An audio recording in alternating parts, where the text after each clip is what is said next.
Hello and welcome to the Matt and Nic Podcast. There's traffic backed up all the way to the 105. Welcome, listeners, from South Beach all the way up to Long Beach. I mean, visually, right? This place is awesome. This place is sweet. This is so cool. A part of... I feel like a part of being a performer or a creative these days is, if you're going to present yourself, you should present yourself as professionally and as high quality as you can make it. Right. Yeah, of course. And House of Pod seems to be the place to do that. Yeah. And even though those bumps are little, don't worry, because last time I was here, I was like, so concerned. I was like, those are not the right levels. And then when I got the files back, they were perfect. And even in the manual, it says, don't worry if the peaks are small. That's how they're supposed to be. And I'm like, okay. Yeah, I think it's partially the type of microphone that they're using, but that's cool. Yeah. So initially, the purpose of the day-to-day was to show people the daily process of me kind of making films and going for my dream. Right. And then working for Project Enya and their Selfish Latina project or Selfish Latina podcast, I was like, you know what? I also want to get into the podcast game. Yes. So then I spent several days being like, okay, what's the name of your podcast? And then I just decided, like, let's name it the same thing. So that way there's no more confusion, because I'm trying to keep my identity clear, right? So people understand that Really Late Night Matt is a different Matt than regular Matt. Yeah. And then the clothing idea that I'm doing is separate from Really Late Night and me. Well, as a Patreon patron, I still have a little bit of a hard time keeping everything separate. So if you're just coming on from the street and figuring out who Matt Struck is, it's going to take a minute. But I think it's a good thing that you have so many different areas of influence. Like, if you pay attention to any content creators right now, everybody has a YouTube channel, an Instagram channel, Facebook, of course, and a podcast. And it's like they're making a new episode every week. Right. And it's like, man, I don't have that much content yet, but that's where I would like to be. Yeah. Yeah. Well, and what I'm trying to do is, so any comedy sketches stuff goes to Really Late Night Instagram. Yeah. Any honest, straight to camera, like little quick bits go to my page. Yeah. And then anything that has to do with the clothes, it goes to the clothing page. But there is a little bit of bleed over just by nature of it. So I'm not like really strict, Well, it's like you're starting them all together rather than like just pursuing your rap career, and then once that takes off, then selling clothes and perfume or whatever. Right. So that's fine. Once, one of them makes enough money to live off of, the other ones will blossom as well. Yeah. And I mean, I'll admit the day-to-days aren't refined yet. Yeah. And I'm still figuring it out. And it even took a little bit of like humility to put those out and be like, this isn't exactly what I thought it'd be, but I'm still figuring it out, and that's okay. Yeah. But I mean, and that's what me and Jesse have been meeting about. We're basically saying like, okay, I am a multi-creative person, but there's only so many hours in the day. Yeah. So what are we going to lead with? And ideally, Really Late Night is now being pushed to the front. So we're writing and meeting. And once we start filming, then the day-to-days are going to capture all of Really Late Night. Okay. And then the Awestruck 88 vintage and custom clothes is going to stay background, quiet, and just slowly build that up. And people keep finding the Instagram, so I'm not like keeping it private or hidden, And I want to start drawing and painting and incorporating that into clothing. So is the 88 from the year you were born? Yep. Whoa. I like the idea that you're taking vintage clothing but sort of making it your own too, like bleaching it or dyeing it or sewing patches onto it. Right. That way it's not just a one for one, picked it up here and sold it there. It's Right. like it becomes an original. Yeah. Well, that's my thought. It's like I'm imagining that there's like kind of 3 tiers, right? Yeah. The first tier are just like found clothing, right? Like found art. Yeah. Where it's like, oh, for $10 you could get a cool shirt that's like, Rolling Stones or Aaliyah or Coca-Cola or something that's like has to do with like American culture. And then above that, I'm finding nicer clothes that are I don't want to like kind of temper with, that I think are cool like in and of themselves, Yeah, it depends on the piece, but it seems like stuff that you would wear. It's not just random crap that Right. like this was $1, I might as well buy it. It's like stuff that you have a pretty like careful selection process, which is cool. Yeah, and it's fun and it gives me a break from the editing. Yeah. But it's still like my project. And then the top tier are going to be these fully customized jackets that are like, it's, a sports jacket and it has a Kanye West patch with a Picasso patch and Max from a Goofy movie. And that is an art piece. And then I want to figure out my own patch design and have that on there somewhere as well. That would be cool. And then that's like $100. Yeah, you should do that. Anyone at any price range can like come to me. And it's funny because I just think like comedians or, funny people aren't allowed to also be stylish or quote unquote cool. Right. But then you look at like Pete Davidson or something, and when he's around town, he just dresses like really cool. Yeah. And not because it's cool, but because that's his style. It's like people categorize them as the funny guy, so he has to be funny all the time. Right. And But he wear like can't, a droopy shirt. Right. Or some T-shirt with a angry quote on it or something. Right. I think they're becoming more fashionable. I think Anthony Jeselnik is pretty fashionable guy. Yeah. Yeah, I think anytime you find a jean jacket, the possibilities with that are endless. Like, I sewed a Triumph patch on the back of my jacket, and now it's like this cool British motorcycle jacket, not just a jean jacket. Yeah. And I'm sure people would pay close to $100 for that if they saw it in the store. Yeah. Well, and if they mean something bigger, Right. So it's like, I've been working on another jacket where it's Bernie Sanders on it, and then it has a construction worker on the back, and then a melting Homer Simpson on the front. And it's like, okay, so this is like workers only, right? So no billionaires, no rich people. Yeah. Only people who work are allowed to wear this jacket, Well, and you should do some movie stuff too, like Skynet from Terminator. Like if you can find a Skynet patch and sew it on. Yeah. Well, and I'm finding like vintage patches too. Yeah. So then it's like I got this Ninja Turtles from 1981. There you go. And like now that's on a jacket, and it's like, okay, this is starting to mean something more. Right. You know? Right. Or Star Wars or Star Trek or any of those that were popular like when we were growing up. Mm-hmm. Yeah. Yeah. Cool, man. So the day-to-days are going well. Are you producing as many as you would like to? No, we're having infrastructure problems. Okay. People aren't comfortable being in rooms together, and ideally, Oh, just because of COVID or because of talking is... because of COVID, Okay. and just, I don't know, I feel like people are, COVID ruins that idea. Mostly COVID. Mm-hmm. Yeah. And I'm really cautious of how much I utilize people helping the project, because I don't want to exhaust anyone. If we're doing trades and then I can't spend too much paying people right now, Mm-hmm. And you're trying to keep each episode around 12 minutes or so? Or does that matter? It doesn't matter. They can Okay. be whatever. Yeah. Well, I think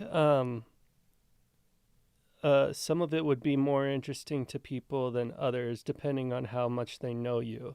Like, I would kind of be interested in watching some of your conversations with Jesse, like how he keeps you on track and gives you advice. But then somebody who is just getting to know the late night world, they might not watch a whole, writing session. Right. So, yeah, I guess you have to be conscious of how you're advertising it. Yeah. But I think it's a good way to keep motivated if you know you're going to be like documenting some of the production process. Right. Yeah. Yeah, and ideally, if I could sculpt it how I'd want it, it would be like a daily documentary / reality version of what it's like to make the film, Yeah. But since I'm stuck on the script, there's not much to film right now. Well, I remember finding all these photos and little short videos from the behind the scenes of making Vaporwave Dream Therapy, and that was like really cool for me, even just a year removed from that. Like, it was so good to just like revisit those little memories and then like different angles of the scene that I hadn't seen before. And so if you need some of that, I can, bring my camera too and sort of like film the extra behind the scenes things. Yeah.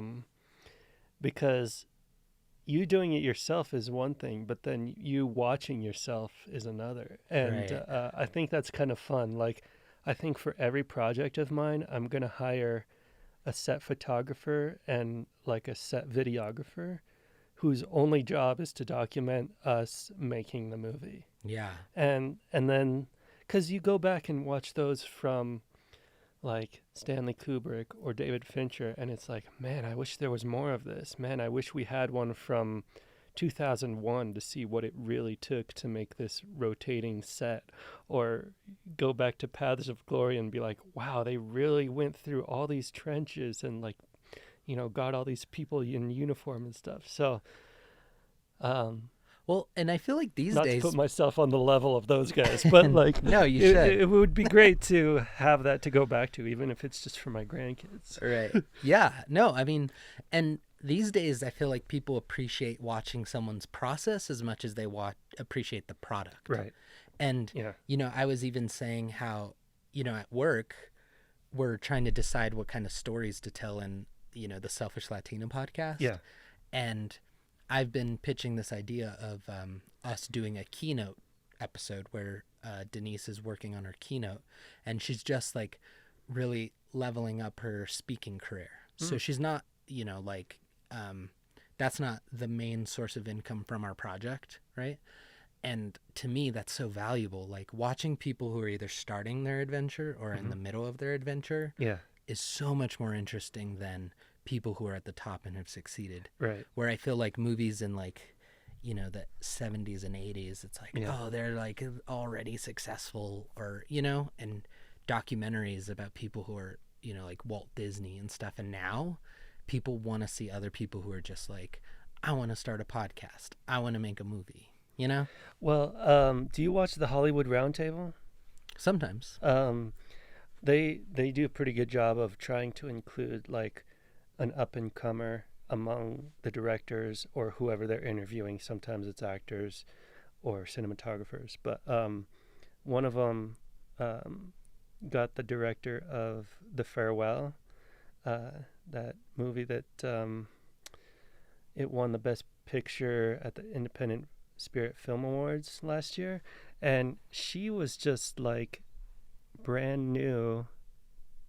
That was like her first commercially successful film, and then she's sitting at a table with like Oliver Stone and all these other huge name people, and it was good to listen to what she had to say, because it was like she was just out of like her first big fight that she won, and it was kind of cool to see that, because it's like all of us are still in our fight, to make it, and she's like just barely just made it. And so it's like Right. she's fresh out of the mud, and she's like still wiping herself off, metaphorically speaking. It's Right, like, yeah, those are the people we're really interested in, at least at this stage of the game.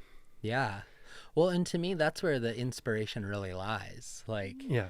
and I think it's fine to aspire to be those successful people. Like, whoever you have in your sights Yeah. and you look up to them, then that's great, Yeah. you know? But connecting with someone who's like in mid stride is so much cooler and more inspirational to me, Right. you know? Yeah.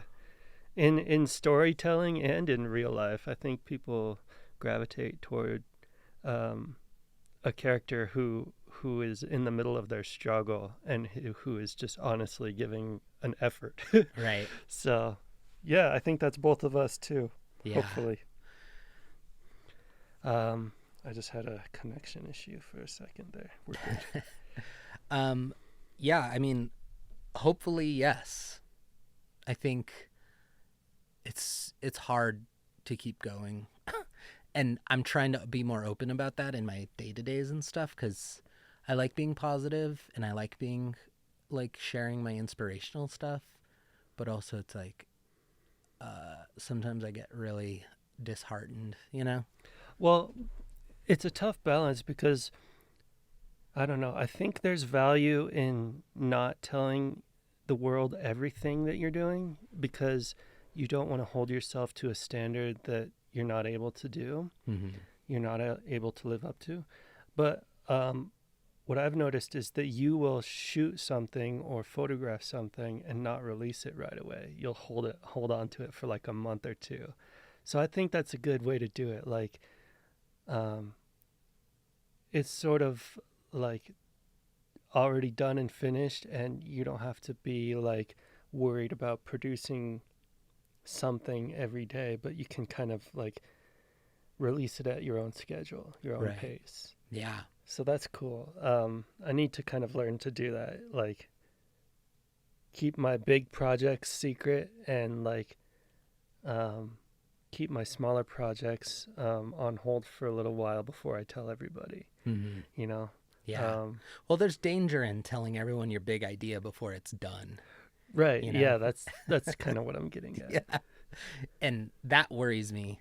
Even though I've told people that season 2 is starting, it is starting, you know? But it's writing. Well, you're in the middle of it, and you're preparing for this season more than you did last season. Dude, I've learned so much. Like, I rewatched old episodes, and I was like, I would do this so differently now. I know so much more. Yeah.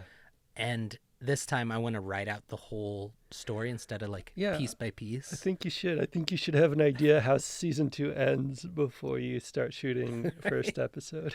Right. Not necessarily completely written if you don't want to, but yeah, have an idea where it's going. Because like, I feel like watching some of those TV shows, even like Breaking Bad, it feels like they only thought it was going to go 2 or 3 seasons, and then they had to keep writing because it was making money. Mm-hmm. I don't know, that may or may not be true.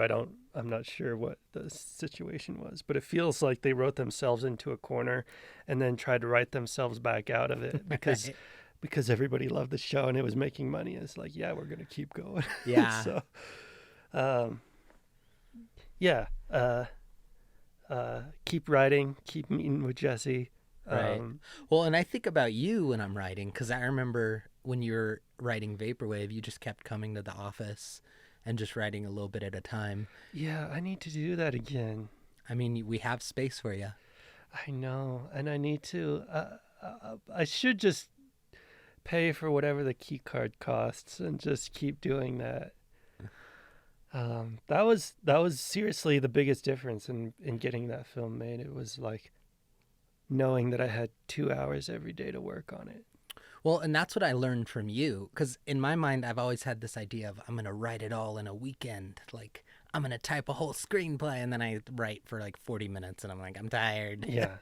And when watching you just every 20 minutes, every Tuesday or Thursday, come in for 2 hours and write, and then by the end, you had a whole, like, I forget how many pages it was, but a lot. 5 or 6. Yeah, but Yeah. a lot of ideas, Yeah. you know?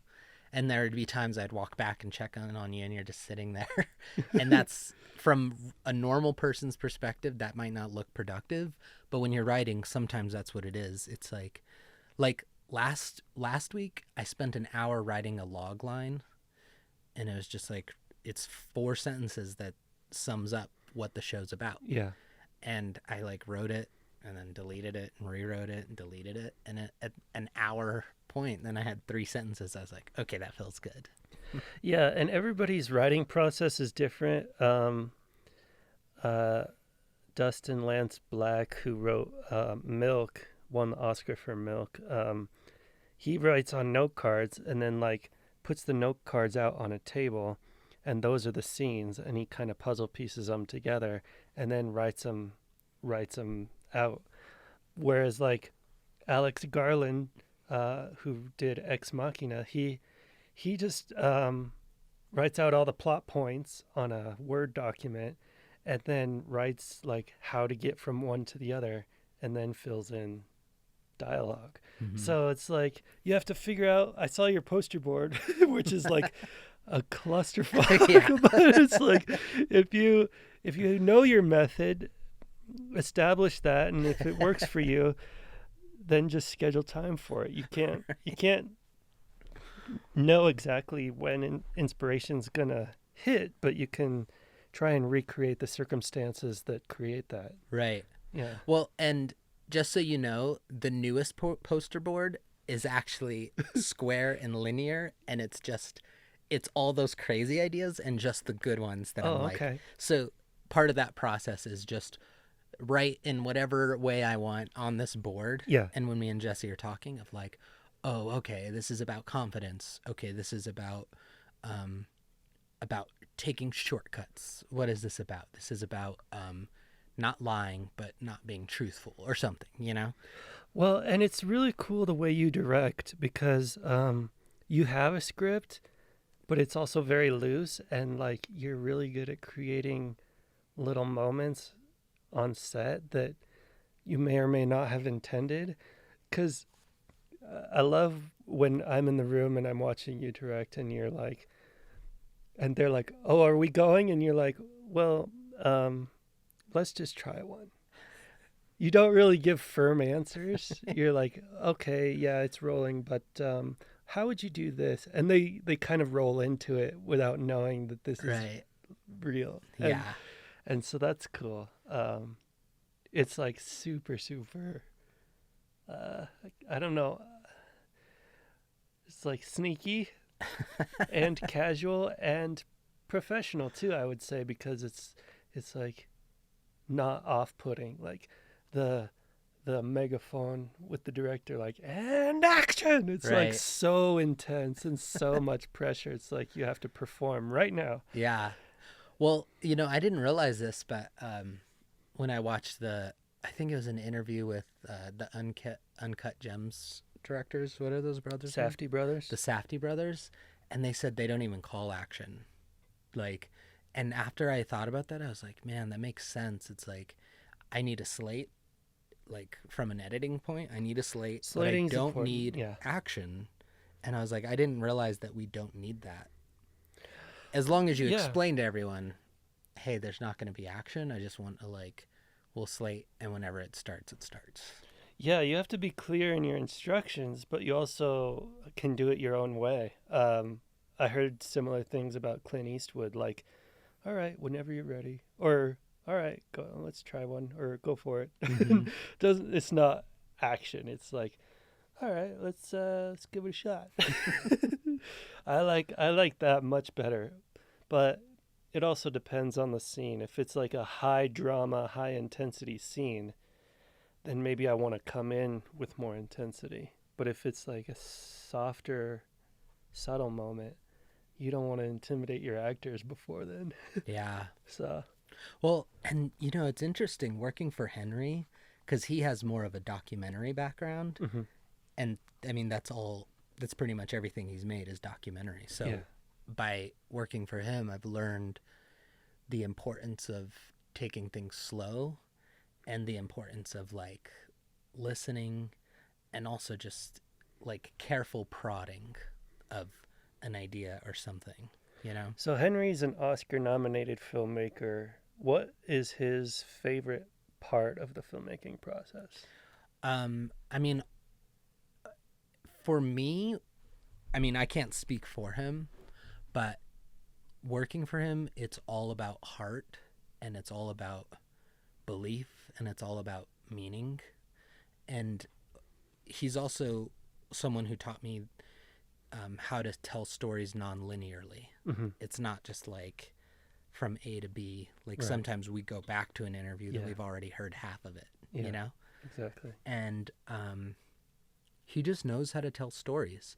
And he's not good with cameras. Like, I'll give him one of the cameras when we're on set and be like, okay, I got mine, you got yours, because we're a small company. Yeah. And time after time, the footage comes back completely unusable, and he's zooming in and he's moving and it's just like, You're it's like, all Henry, emotion. What are you doing? And he's not like a camera nerd, and it isn't his stride. And same with Denise. Like, Denise doesn't know how to work cameras, but they're both filmmakers. That's so wild, dude. you know?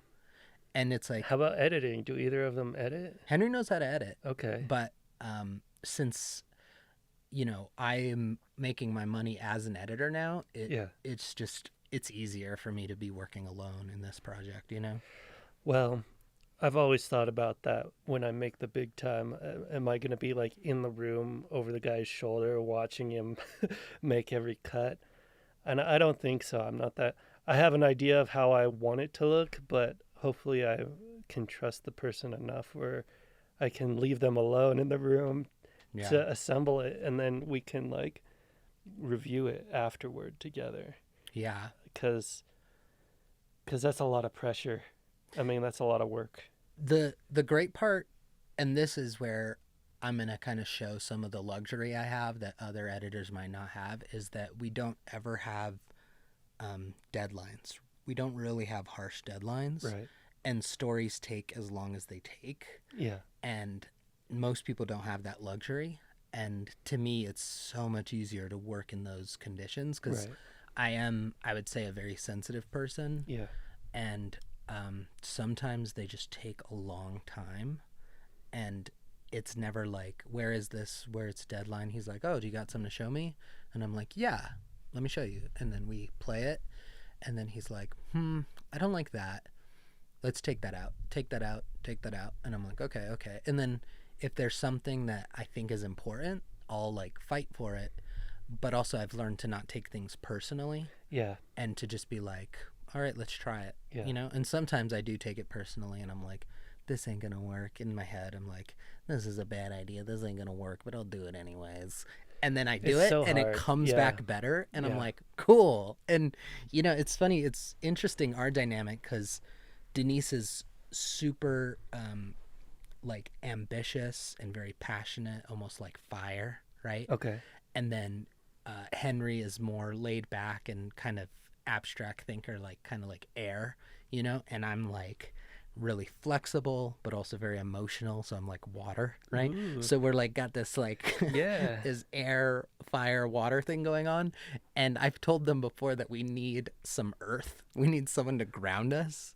And we still haven't found that person. And I think that we'll find it. Yeah. And just like, you know, when I start to have my own like production company, I hope to be able to have the same kind of luxury of not things taking too long, but also just knowing that telling stories isn't easy Right. and that they do take time. Yeah, a lot of it depends on how you're going to distribute it and what the people who are involved in distributing it will allow and not allow. Right. If you're just putting it on YouTube, you can tell any story you want. But if you're going to, hope to sell it to HBO or Netflix, they want to know, is it a movie that's 2 hours, or is it 5 episodes of an hour each, or Where is it? Where are you guys? And the story should always be the most important thing, but it also unfortunately comes down to who has their money involved Yeah. and how much they're sticking their neck out for you. Right. So, Well, and also, another thing I've been taught is just appreciation and gratitude. So I've been yeah, working for Henry and Denise for about almost 2 years now. cool. And even yesterday, he was like, "Man, this episode's really good. I really like working with you. I just want you to know I really like That's so how cool. you tell a story." Yeah. And I try to do that too. And with things you put out or whenever Yeah. you help me, I make sure not to hold that back because there's no value in holding it back. Well, I would love to, I don't know, film and direct some more stuff in the future and have you like edit it, like be my editor. Yeah. Because when we did the 48-hour film project, like I kind of did the assembly edit, but then you came in with all like the effects and sound and like tightened it up, and it was like, and then you showed me and I was like, wow. Yeah. And even though like the finished product was like, kind of goofy, could have been better, it was like from a technical standpoint it was pretty solid. Like Mm-hmm. the sound and the image and the sequencing really worked, and it was like effective in that sense. And I was like, okay, cool, this is good. Right. um Well, and if I can, throw some more compliments your way, I loved being on set with you because you had those same qualities of open to ideas, let's take our time, yeah, and also it was so much more collaborative. Like, cool. I feel like cool. especially for men, we get this idea of like, you have to be like Stanley Kubrick, and you Yeah. have to be this dominating like Yeah. asshole. Yeah, And like, it's not like that. Your directing style is your directing Yeah. style, and you need to be true to your style.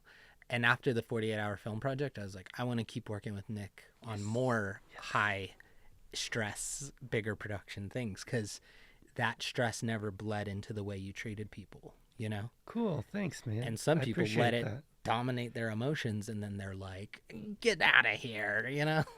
Well, especially on that type of project, you understand that people are getting no sleep and working for free. And so that alone is like, makes you want to treat them as well as good as possible. And then, but yeah, for any project, it's like you want the story and the finished product to be as good as you can, but you also want to have fun doing it. Like, Yeah. every interview you hear about like the best directors is that it was fun to work with, and I can't wait to work with them again. Like Right. like Tarantino and Wes Anderson and Paul Thomas Anderson, the ones who like make really good products but are a little bit harder to work with, are few and far between. Like David Fincher, like he's a taskmaster, but everybody knows it's going to be excellent in the end. So it's Right. like they put up with that. Yeah. But I'm much more of a, I want to be much more of a Wes Anderson than a David Fincher. Just because, or maybe Christopher Nolan. That's probably a good balance right there. Right. Because Yeah. he is professional and could do everything on set, but he's also like soft spoken and uses very few words. Just a little hint here and there, and then it tweaks it, and then it's perfect. Yeah. But everybody's got their style. Well, I also love too that I don't know if I came up with it or you came up with it or we came up with it, but just Yeah. in the 48-hour film project, the way that we filmed that scene in Studio A of the ghost Yeah, and then ran it through the projector onto the Mayan. that's 'Cause so crazy. to me, that's what I love doing at our level, where it's Right, like, all right. right, what's an idea that's like crazier and above the top that the other people can't think of? That it's Right. like, how did they get that up on screen? Right. Yeah. They edited a movie in a movie, Yeah. and it's like, yeah, some of the people we were working with, they were just like, oh, you can just put, some regular black and white movie up on the screen, like 8.5 or something like that. I'm like, no, I'm not going to put somebody else's movie on the screen. That's like, Right. Such a cop out. Yeah. Like so easy. But then I really didn't know exactly how we were going to make it happen either, and that's why I have my wizard. Yeah. Matt the wizard. So, yeah, And I was let's surprised we make more didn't stuff. win, but that's the nature of the 48-hour film project is everyone thinks they're going to win. Well, uh, I'm surprised we didn't get some sort of recognition like best cast or something like that, because we had a big crew. Mm-hmm. We had 12 people, and half of them were women, which I was really proud of. Like a lot of times it's like all these guys, and then Yeah. they're like, we need a hot actress. Call Tina. Right, right. It's like, and then Tina can't act, but she's hot. Right, right. So it's like 4 nerds and a hot girl. Right. But that wasn't ours. It was like, our lighting person was Lena, and our actors were part like half men and half women, and Yeah. like sound, all these different people. So that's what I want to have on my sets too, like be deliberate about like when I have money hiring women and like Right. Well, minorities and stuff like that. And not even because it's the right thing to do. Like, this is how I view it. It's not even because that's the right thing to do, but because it makes for better art. Right. Right. The more voices you have, the more perspective you have, the better and more truthful your art is going to be. Yeah. And also you make yourself open to other possibilities that this is probably what you already just said, but for future projects, like if they know that you're good to work with and have a few different skills, they're probably going to be more inclined to hire you on one of their projects too. So, yeah, broader and better stories. Mm-hmm. Yeah. Totally. Yeah, I can't wait to get back. I want to get back to directing. It's Me so too, funny man. now it's getting too. closer. Now it's a logistical thing of like, okay, how many people can we have a room? Is it safe to not have masks? Because I don't want to have the really late night season 2 have people wearing masks. But who knows how long this is going to be? Maybe this will be like a new normal. We might have to start writing it into our scripts, like there is a pandemic going on, and what I'm kind of thinking about is what happens with the next one. Like, is this going to be the only time this happens within our lifetimes? Probably not. I mean, probably not. With the way things look right now, it seems like very probable that this could happen again and worse. And I don't want to think about that, but I do kind of, because it seems like things are getting more intense and more frequent. And I don't know, AIDS wasn't even a big thing until like the 80s, and then it's everywhere. It's huge. It's massive, and it's killed millions of people, and now it's just part of like, people's consciousness. Yeah. And have you had that thing where you're watching a TV show or a movie and everyone's super close and you like are like, what are they doing? They should be 6 feet apart. like, pack up, bro. You're spitting in her coffee. Right. More so with sports, because the sports right now are just goofy, and they're trying to make sports like happen, but each one is doing it differently. Mm-hmm. And it's like they're all wearing masks like around their neck Yeah. as they're playing. It's not over their face and mouth and nose. It's like they all are supposed to be wearing masks, like baseball players. Right. You'll right. watch like the third baseman and he's got a mask around his neck, but it's like, what is that doing? So I'm kind of like, well, I hope all of our sports stars don't die in the next year. Yeah. I hope. I mean, that seems like a little bit better to control than a big like concert or something. Right. Right. 12 guys who are already interacting. Like maybe that's, but people don't realize this, but to like even run a stadium, you're talking about like janitors, camera people, control room people. Yeah. It's not just the people on the like team. Right. It's like there's a whole infrastructure there. Like the TV control room, like you mentioned, they're not going to be able to. I mean, they're even if they're all wearing masks, they're all in the same room for 6 or 8 hours. Yeah. So it's like, I mean, you find somebody else, I guess, but it's like you do it or you don't. I don't know.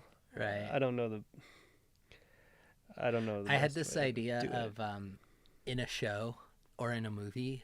So you know how like someone will wear a Bronco shirt or someone will wear like a Notre Dame shirt, but instead of the team on it, people would just walk around with like a shirt that says sports or basketball or school or famous rock star, right? Like not pictures of these people, just the words that say school on it. Yeah.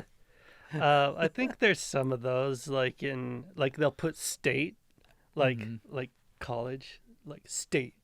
It's just like, okay, right. There's 50, but yeah, I get the idea. Yeah. I like that though. If you do it for everything, like mustard, ketchup. Yeah. It's not like Heinz. Right, you know? right. I think they sell stuff like that for props. You can buy all that. So why not just go all out and do it for the whole thing? Yeah. Yeah. Cool, man. Yeah, I'm trying to, it's so funny. I'm trying to do a lot.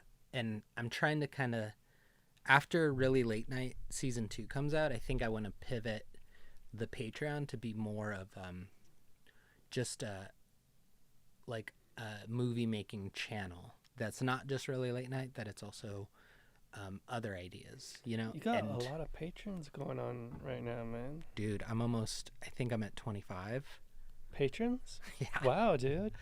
And that's amazing. Yeah. No, it also takes a lot of reoccurring belief to be like, you're not letting these people down. Because the thoughts are always like, you need to be making more, you're letting them down. And all the Patreons I give to, I like never feel like the person's letting me down. I'm excited just to support them. Yeah. But when I think about myself, I'm like, there's 25 people disappointed in you right now. Well, I like that you are conscious of trying to like release something on at least a semi-regular basis. Like, even if it's not a new episode, it's like, here's what I learned today. Right. For 5 minutes, you'll be like, I didn't know how to do a multicam edit. Mm-hmm. Now, if I just do this, click, click, click, I can speed up my process by hours. That's insane. And, yeah. And that's fun. That's fun to learn or like watch and learn along with you. Yeah. No. Well, and, Jesse's been a huge help. He's helping keeping my creative sporadicness to get focused in. And he's also allowing me to also keep ideas in the background, because I've realized that I am just a person that does need to have all these things running at once. That I'm not a person that's like, focus on this, then this, and this, because then I can just stay creative throughout the day, and I'm taking breaks from one project to work on another. Yeah.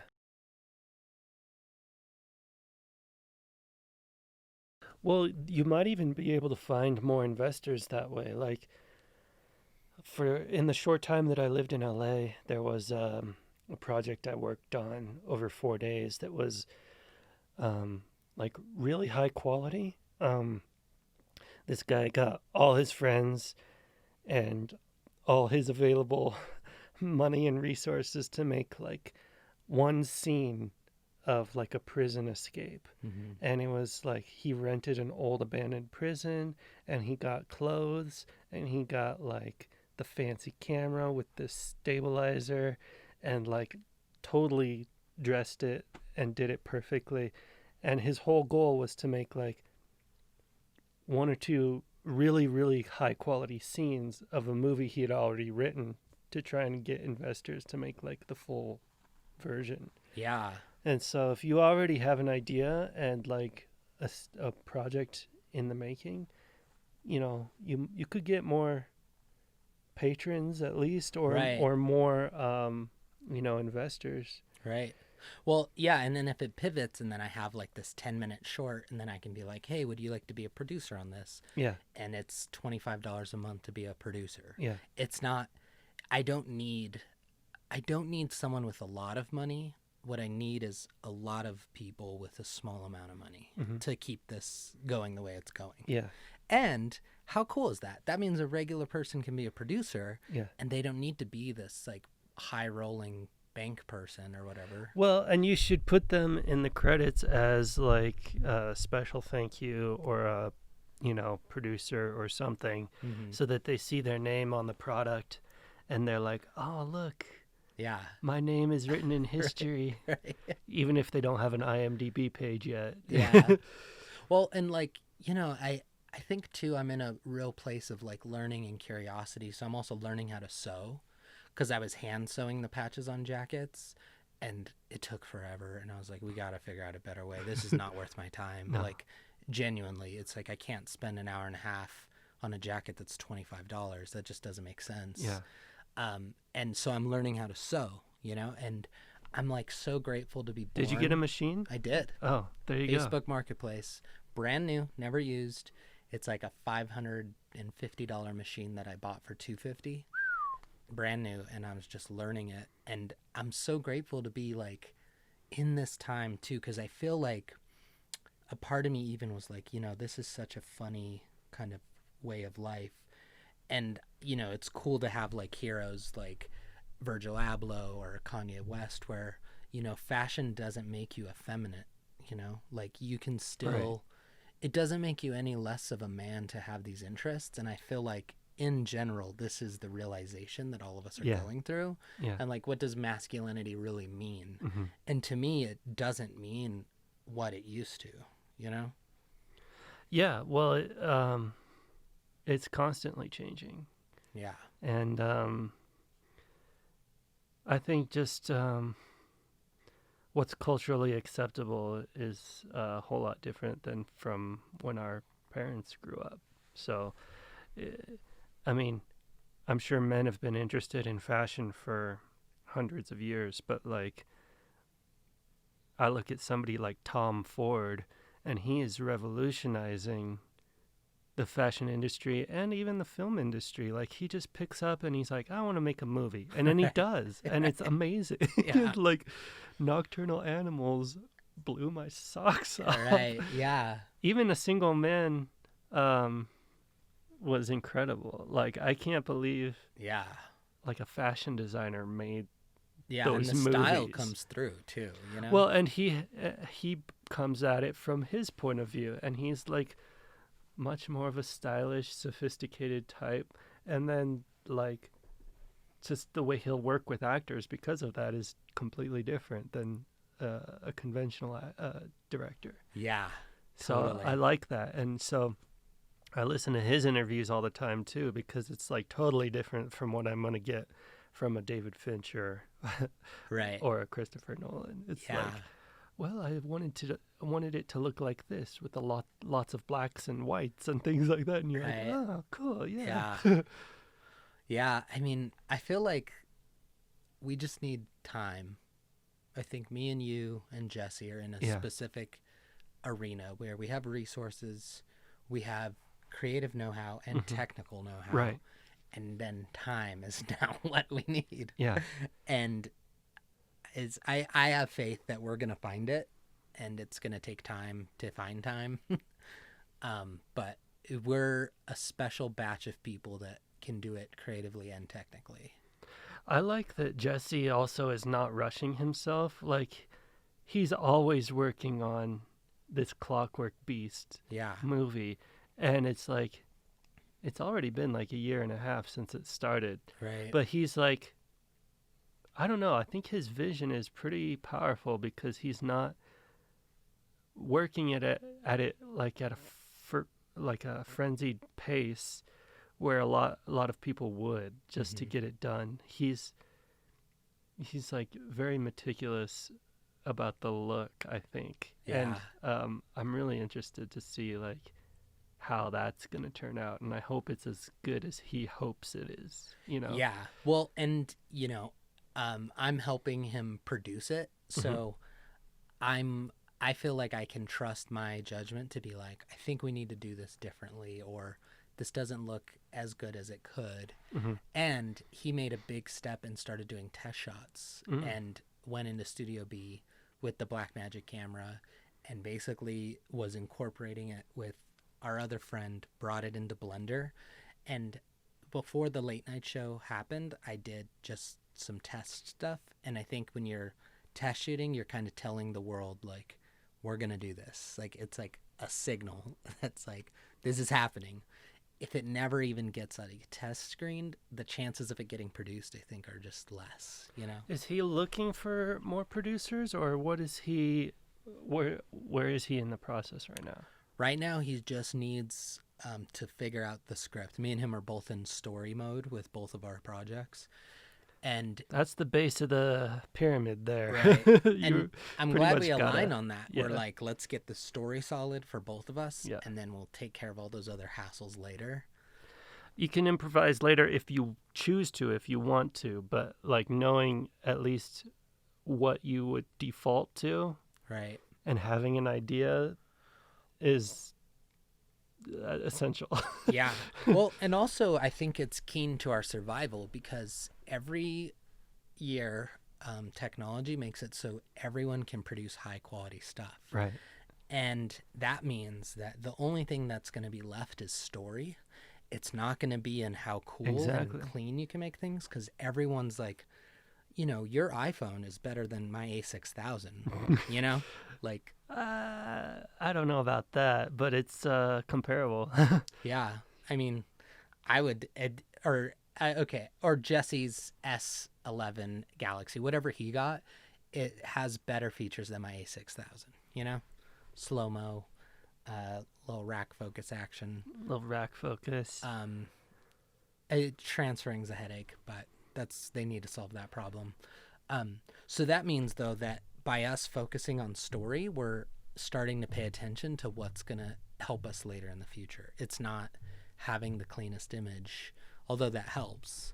Story is what's going to protect us. Yeah, I appreciate you saying that because I always get so frustrated with like these ads that come up for me in Facebook, or even just the posts from other filmmakers that are like, oh, the new Canon or the new Blackmagic or whatever. It's like, are your stories going to get any better Right. because they're in higher resolution? It's like all these kids who went to film school or maybe didn't go to film school, they're just interested in shooting in the next K, like Right. 6K, 8K, 12K. Yeah. And it's like, well, why don't you work on storytelling, and then, if you can make anything as good as Clerks, then we'll talk about getting a, Right. a better Right. camera. It's like, I don't know.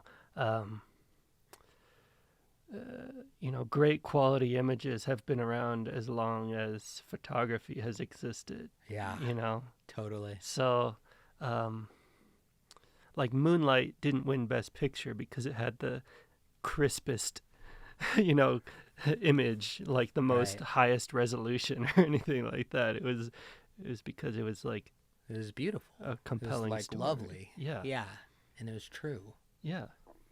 And it moved our hearts, Yeah.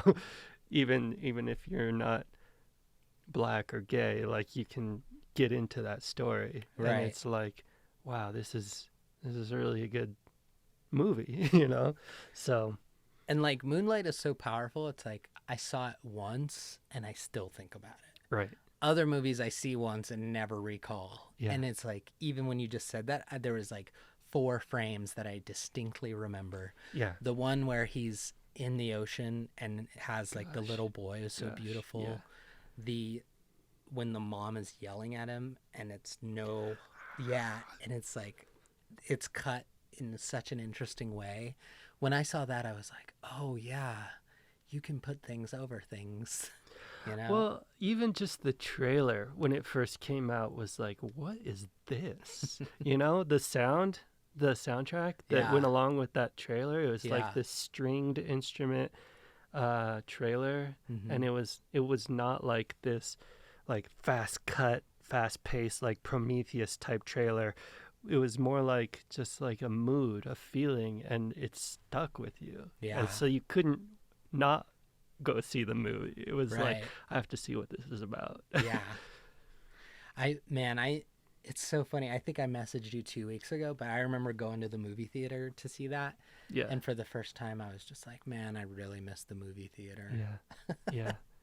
I know for you, you missed it much earlier.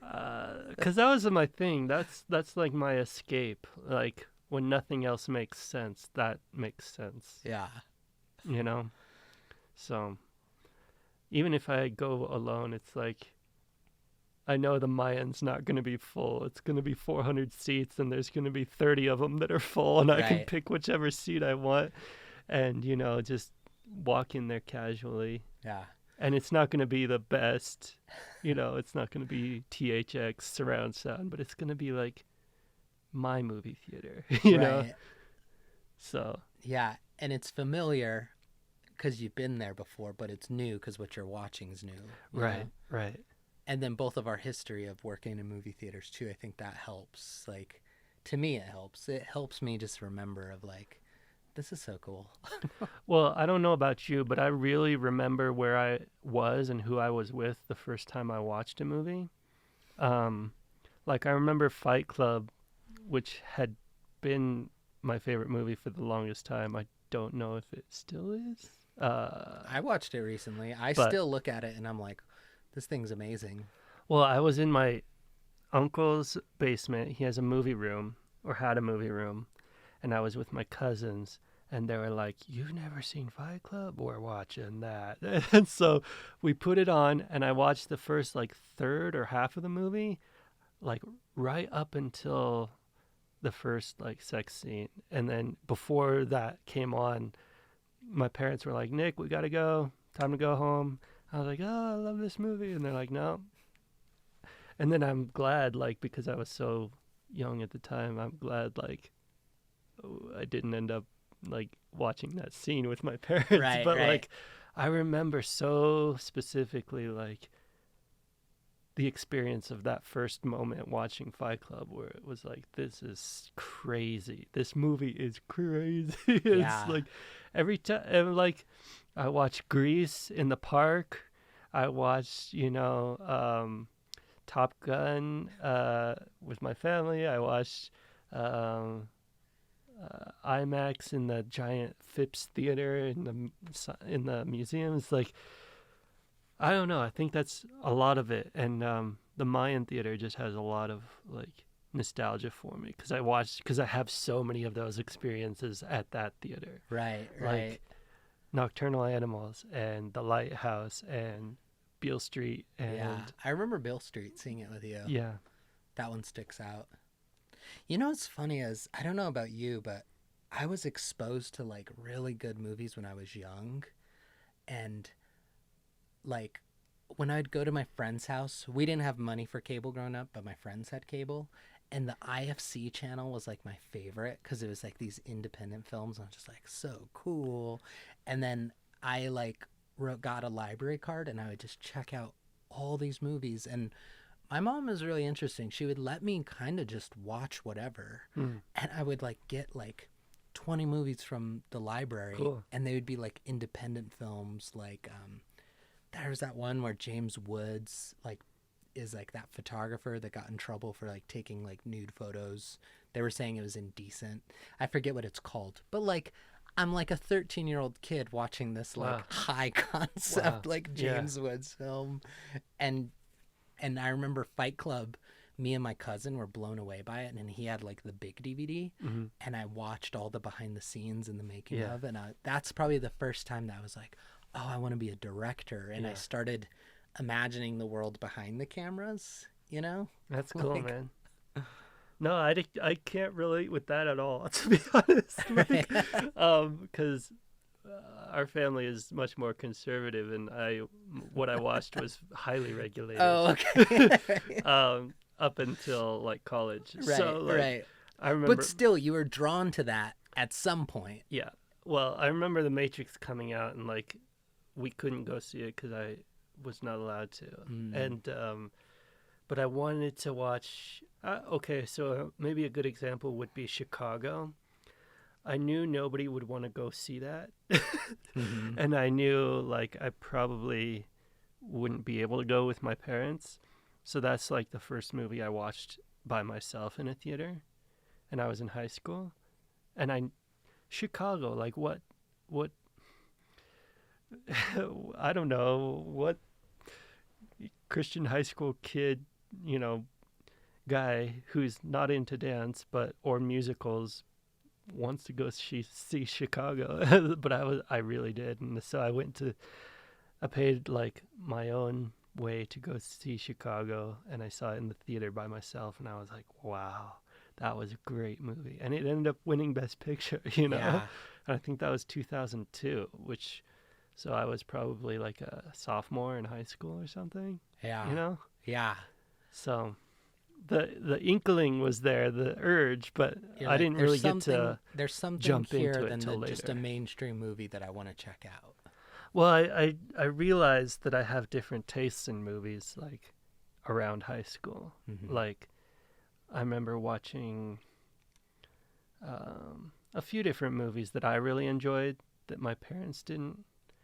Not bad movies or anything, but later on, like I watched The Assassination of Jesse James by the coward Robert Ford, and I remember loving the cinematography for that, and not knowing really exactly how or why I loved the movie, but it was just like I really enjoyed that, and my parents were like, "Well, that was a waste of time." I was like, "Are you kidding? That was good." Yeah. But I couldn't really articulate it or defend myself yet. Right. It took a while for me to like develop my own taste and be able to defend it, Yeah. Totally. So I also one of my first jobs in college was working at the Tivoli, so the Stars Film Center. oh yeah. So like just being around independent cinema for like so long. It's so funny. I also was exposed to rap when I was really young, so it's funny that all these things like Well, I guess my parents tried to expose me to some of it, but the stuff that was approved. So we did go to see like Rabbit Proof Fence at the Chez Artiste when I was pretty young, but like we didn't do a ton of independent stuff. Yeah. So I just remember rewatching the stuff I liked a lot. Even as a little kid, I would rewatch Peter Pan all day. Yeah. So there were a few approved movies, and I would just keep watching those. My mom did put red tape along South Park. She said you can't watch South Park or American Pie. Those were the two that I was not allowed, and it actually made me not like either of those movies, and I was like very against them myself. Those are garbage. Yeah. Yeah. Mine was Simpsons. I couldn't watch Simpsons. My mom tried doing that, and it didn't work, and I fought her on it, and I eventually won. Yeah. Well, you're a Simpsons fanatic now. Oh yeah. No, it has shaped so much of my humor too, I think. Yeah. I like that you like get excited for Simpsons memorabilia. Yeah. You're like, look at this Bart patch. This is so cool. Dude, I lost on eBay. Someone was selling like a 1995 Calvin Klein Homer Simpson shirt that was falling apart, and my idea was to cut out the design. It was black and white, Homer Simpson shirtless wearing Calvin Kleins. It's like cool shirt. Nice. And yeah, the bidding was like, okay, it starts at 8, okay, 9, 10, then it's up to 15, 25. Now it's 27, and it's like $10 shipping. And in my head, I'm like, dude, you can't be spending. Yeah. You're supposed to be spending $2 to $6 per shirt in order to make this business work, and you're going crazy now. Was this one you were gonna wear for yourself, or? I don't know, man. Desire took over, and I just kept clicking, and it was like 28. Now we're talking $40 to spend a shirt, and I lost at the last minute, and I was like, actually, I'm pretty relieved. Like, I love these shirts, and I love Simpsons, but that just feels irresponsible to me. It makes me think of Uncut Gems again. Right. And how frustrating that scene was. Oh, that's cool, man. I hope your retail work pays off tenfold as much as your cinema work does. Yeah. Well, and it's nice because since I'm going slow, basically I'll buy like 10 to 20 shirts and then I sell 5 of them and then that pays for all of them. And then I buy more and then I sell little. Here's another business pitch that you may or may not want to get involved with me. Give it to me. Related to movies. I want to make a silent snack bag. It'll be like quiet snacks or silent snacks. And it's like a synthetic material that's like silent to open and silent when you like squish it, so it's not noisy in the theater. I like that. And so like it's all the same food, like M&M's, Skittles, Sour Patch Kids, but it's like a silent bag. Or we can just imitate those. We can make our own version of the Reese's peanut butter cups and put them in the quiet bag. But it's like quiet snacks, and we only sell those, and they're good food, but it's like not gonna crinkle in somebody's hands like while you're starting the movie. Yeah. I like that. Let's do it. So well, this is my idea. Okay, once things start rolling, we could get ourselves like a nice big warehouse. Yeah. And on one end we'll have a live streaming stage where people can live stream their presentations, because live streaming is the future, as COVID has taught us. Right. And then another room, we can have it just sets, right? And we could build and make any set anyone needs.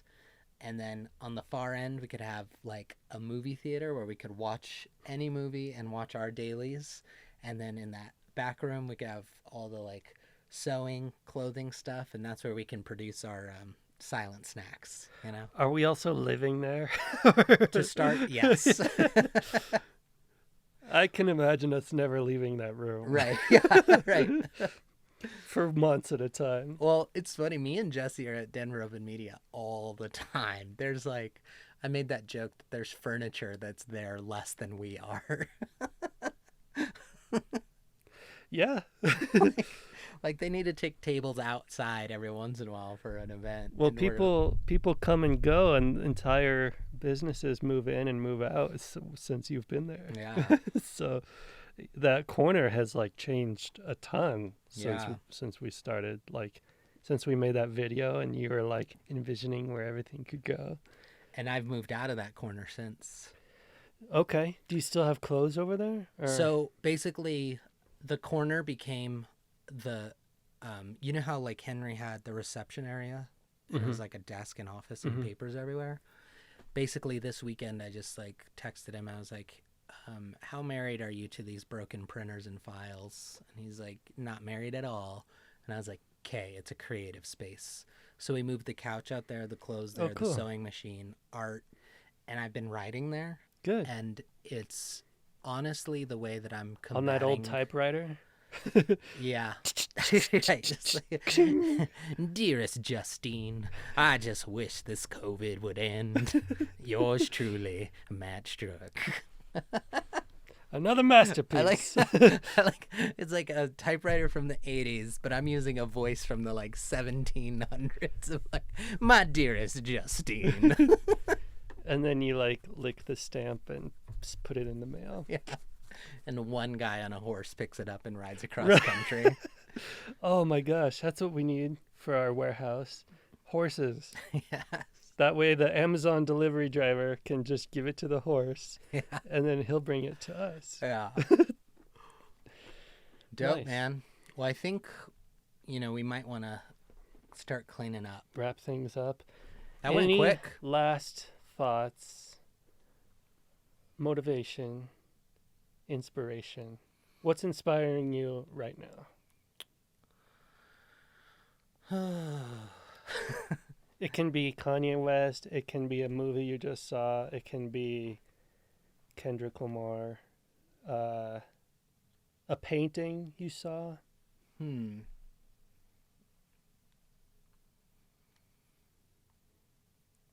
How about you go? Because I need a second, Okay. and then I'll answer.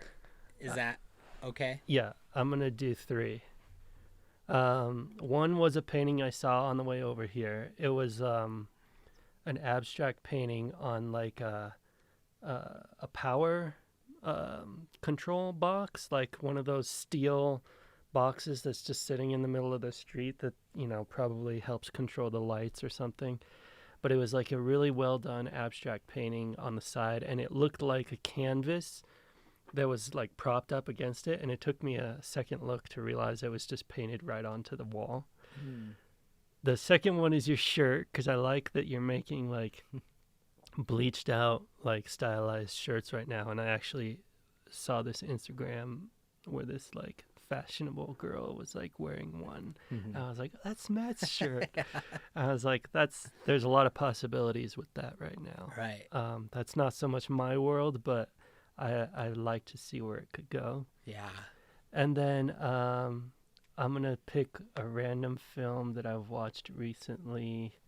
I'm going to go with Girl with the Dragon Tattoo, the Rooney Mara one. The Swedish one is amazing too, but the steps and the commitment that Rooney Mara took to like take on that character was really inspiring to me, because she's like such a good-hearted person and like such a, I don't know, like a model of like clean living. I think she's vegan, and just like this smaller, like well-educated petite girl, she like, dyed her, like cut her hair off and dyed her eyebrows and got piercings and put on all these fake tattoos and stuff, and just like full in like changed her complete personality for this film, expecting it to be a trilogy and only getting to do one. It's like full commitment to the craft, and I think that's what we need to see. Yeah. It's what we need more of. I like that. Okay, so I have mine. Okay. The first one, I just finished Kevin Hart's Netflix like docuseries, Don't F This Up. Okay. And I don't know about that. it's cool. I mean, it's like, I want to say it's like a 6-part documentary that's basically following him, and it shows of him falling back because of an affair, and then him getting canceled from hosting the Oscars. Oh, right. And what's inspirational about it is that you see someone who is willing to admit that they're wrong, not publicly, but to take it slowly with the people around him. And you see him realize that he made a mistake. Yeah. And also you see someone with a very hard work ethic that when I watched it, I wanted to like channel into, because I really do. I work incredibly hard, and I want to give myself permission to be able to talk about that sometimes. And I feel like Jesse, and you see it too, and people see it because I am always there. Yeah. And that's like inspirational to see someone who did start from like pretty much the bottom and work their way to a successful level. The second inspirational thing I can cite is my friend Elizabeth took me to this Thai restaurant yesterday, and they just opened up about a month ago. Right. And any business that's like, we're going to open up a restaurant during COVID time, During a pandemic. I was like, if you can be that gutsy, I can be gutsy. Right. And when she brought out the food, she just asked, like, how did you hear about us? And said, thank you. And when we left, she was like, we just put so much love and thought into our food, and we just hope that you enjoy it. And I could tell she was serious. Do you want to give them a shout out? Oh, that's a good idea. Who is it? Where can we? Let me just double check so that way I'm calling them by their right name. Yeah. That is ballsy. Like opening a restaurant is its own animal, but doing it during a pandemic when you can only host like half the people that you would normally host. Right. That's pretty intense. Okay, so it's called Lucky Noodles over on Colfax and Marion. There we go. Boom, plug. But just for her to say that and be so genuine meant a lot to me, you know? And then I think, like, yeah, as much trouble as it gets me, I still love Kanye West, and I don't care what people say. Yeah. And what I love about him is just at every juncture in his career, people have told him no, and he has been able to Right. prove people wrong Right. every time. So first he was a producer, wanted to be a rapper. They wouldn't let him be a rapper. Got into that car accident, made this song, broke through. Right. He wanted to design shoes, and they said, no, rappers don't design shoes. They design shirts. Have you thought about making a t-shirt? And he's like, I don't want to do t-shirts. I want to do shoes. Does shoes. It works. Right. And then the final peak is, I want to make gospel music. And they're like, you can't make gospel Right. music. You're a mainstream rapper. Stay there. You'll lose all your money. And he's like, goes to make one of the highest selling gospel albums of all time. Right. And Exactly. I also want to say that I don't think he would be a good president because being president is not a creative career. You need to maintain the status quo. Right. And he's such a creative person, I don't think it's a good idea. And also, if you like someone but don't like a certain thing they're doing, you're not endorsing everything they're doing. Right. Right. And, when I put that post of, I am the Kanye West of public access. 0 likes on Facebook, 1 like on Instagram from you. And I just laughed at it because I was like, I don't see why anybody would like him any less for anything he's done recently. Like, if you like him, you like him. Like, he's been controversial since the beginning. right. And also, it's like, we all believe in democracy. Anyone can run. And then Kanye West is like, I'm going to run. And they're like, no, not like that. Well, not him. Yeah. And it's like, so what are you? Like, do you really want everyone to run or not? And say what you want, but he actually helped get some people out of jail, too. Like, Yeah. his influence got some people's sentences commuted or, Yeah, no, they got a woman so it's who like out of jail. That changed a life right there. Right. Yeah. It's probably several people's lives. So, yeah. Cool, man. Well, we did it. We came and recorded at House of Pod. Yeah. Thanks for inviting me. This was awesome. Yeah. All right. I End wanna the come show. back. And play music. And cut.